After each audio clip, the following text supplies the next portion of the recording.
Hawa ni wanachama wetu ambao wanafanya kazi, ni sehemu ya wanachama wetu wapya ambao tuliwachukua wengine mwaka juzi na mwaka jana tukuweza kufanya mafunzo. Kwa hiyo tumecombine ya miaka miwili, wa mwaka jana na mwaka juzi, wa mwaka huu bado.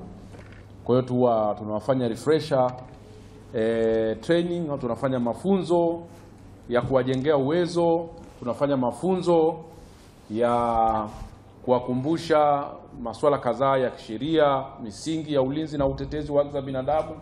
Lakini kwa sababu ni wanachama wa mtandao, na huu ni mtandao una sera, una kanuni zake za namna ya kuendelea kuwa mwanachama ndani ya mtandao. Kwa hiyo watapata nafasi ya kujua miiko na misingi ya kuwa mwanachama wa mtandao wa utetezi wa haki za binadamu. Na huko mbeleni tunajiandaa kuandaa vitambulisho vya mashirika wanachama wa THRC.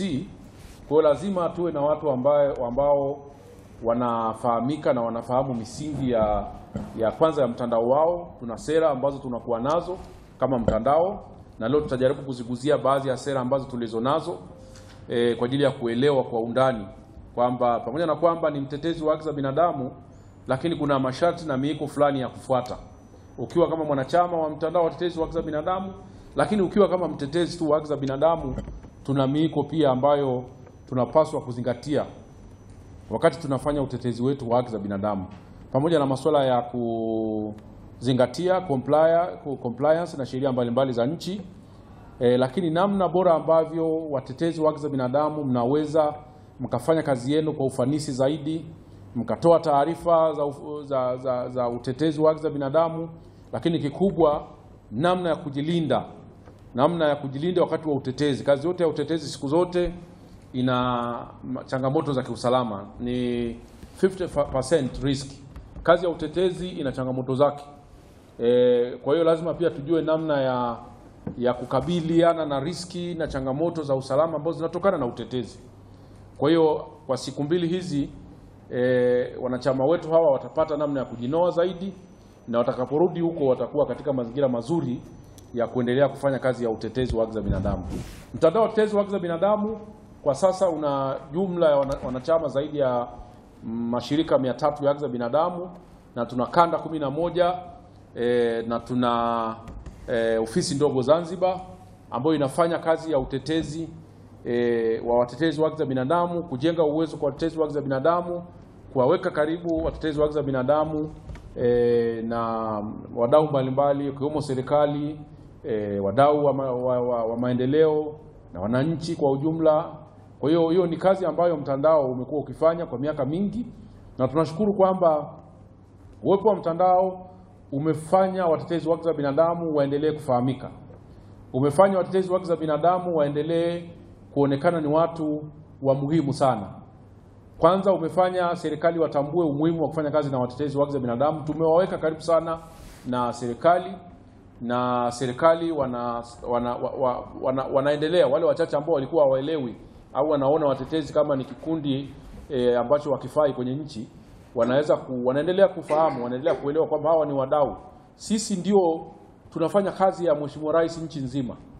Kwa mujibu wa Katiba ya Jamhuri ya Muungano wa Tanzania, mwenye majukumu ya kulinda na kutetea haki za binadamu namba 1 katika nchi hii ni Rais. Ndio analinda katiba. Kulinda katiba maana yake ni kulinda haki za binadamu. Kusimamia katiba maana yake ni kuhakikisha kwamba haki zetu zote zinakuwa salama kwa mujibu wa katiba.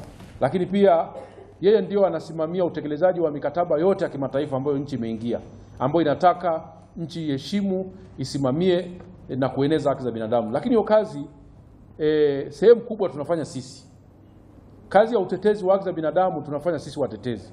Na ndio maana hata juzi tulipokuwa tunasherehekea miaka 30 ya Beijing, makubaliano yale maazimio 12 ya Beijing. Yale maazimio 12 ya Beijing, sehemu kubwa kuhusu wanawake yametekelezwa na watetezi wa haki za binadamu. Kwa hiyo watetezi wa haki za binadamu ni wadau wakubwa, ni wabia wakubwa wa serikali. Na hiyo ndio kazi ambayo sisi tumekuwa tukifanya kama watetezi, kama mtandao, kuionyesha serikali kwamba hawa watu sio maadui. Hawa watu ni watu wa kuwakumbatia, kuwa nao karibu, kwa sababu mfano msaada wa kisheria nchi hii. Msaada wa kisheria nchi hii wanaotoa kwa sehemu kubwa kila siku ni watetezi wa haki za binadamu. Wanachama wetu 70% wanafanya kazi za utoaji wa msaada wa kisheria. na kwa mwezi tu wanafikia zaidi ya watu 100,000 kwa ujumla wao kutoka nchi nzima, bara na visiwani. Kwa hiyo utaona kwamba wanafanya kazi kubwa sana ya kuwasaidia Watanzania, lakini vita dhidi ya haki za wanawake wanafanya watetezi, vita dhidi ya ukatili wa watoto wanafanya watetezi hawa, vita dhidi ya ukatili wowote ule, matumizi ya madawa kulevya, kupambana na mazingira ya mabadiliko ya tabia nchi, masuala ya umaskini, masuala ya huduma za kijamii, wanafanya watetezi wa haki za binadamu. Kwa hiyo afya, elimu, wamo wote wanafanya kama nilivyosikia. Kwa hiyo ni wadau wakubwa ambayo sisi kama mtandao lazima tuendelee kuona kwamba wanajengewa uwezo, wanasaidiwa, na kipindi hichi ambapo tunaona changamoto za kifedha duniani, lazima tuendelee kufikiria namna gani nyinyi watetezi wa haki za binadamu mnaendelea kupata rasilimali kwa ajili ya kufanya kazi ya utetezi. Kwa hiyo katika mambo ambayo tutasisitiza katika mafunzo haya ni kufuata sheria za nchi wakati wa utetezi. Mtetezi wa haki za binadamu lazima kuzingatia sheria za nchi, lakini wakati mwingine mtetezi wa haki za binadamu ni lazima kuelewa ile miiko na standards za utetezi ambazo zipo kwenye sera zetu. Kwenye policy ya wanachama tumeeleza, lakini mwaka huu ni mwaka wa uchaguzi pia.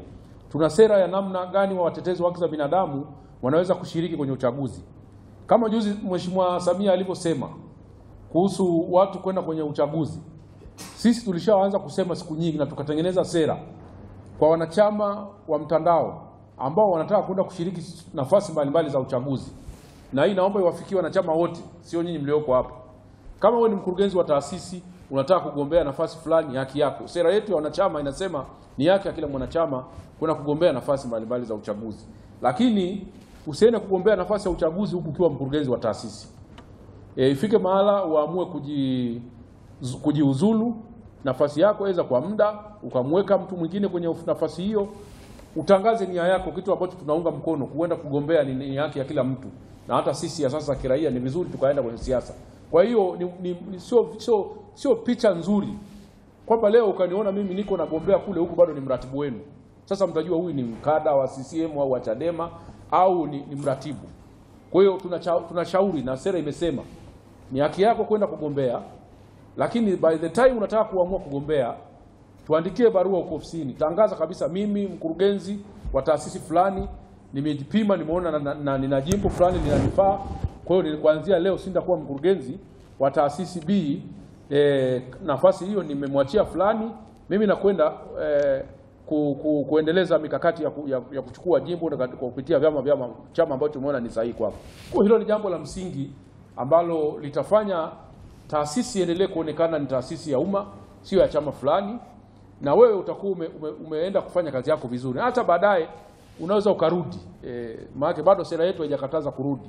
Unaweza ukaenda umejitoa miezi yako 2-3 ya kujiandaa na uchaguzi, ukiona kule umekwama unarudi, lakini walau wakati unafanya shughuli za kisiasa hizo unakuwa umejiondoa kwenye taasisi, ili watu waweze kutofautisha wewe kama mwanasiasa unayefuta nafasi za kisiasa na taasisi yako. Hilo tunapenda kusisitiza kwa sababu wakati mwingine huwa linachanganya wananchi. Sasa wanashindwa kuelewa wewe ni huko hapa kwa kofia ya taasisi yako au umekuja wewe mwenyewe. Kwa hiyo mlione tu ili wanachama wapya kwamba ni kwa lengo la kulinda taasisi zenu ziendelee kubakia kuwa na ile integrity ya umma, kwa sababu taasisi zetu hazitakiwi kuonekana zinapendelea chama chochote. Sisi tunatakiwa tukiwa na Chadema wakituita twende, tukiitwa ICT twende, tukiitwa CCM twende, popote pale Chauma wakituita tuwe nao. Juzi mlituona tulitembelea vyama vyote. Hiyo ndo kazi ya taasisi hizi za kwetu. Zinatakiwa ziwe neutral, ziwe zinashauri taifa kwa ujumla bila kujalisha hiki ni chama gani, hiki ni upande gani, bila kuwa na mfungamano na eneo lolote.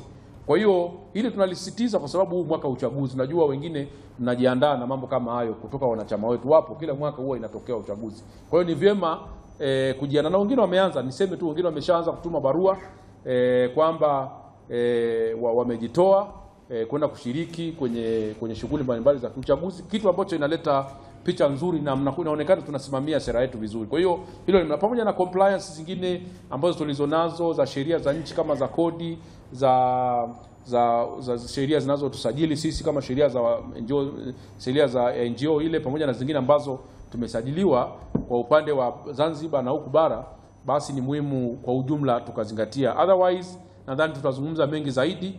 Mimi niwatakie kila laheri tuzingatie tu kwamba kazi ya utetezi wa haki za binadamu ni kazi ya muhimu, mmechagua.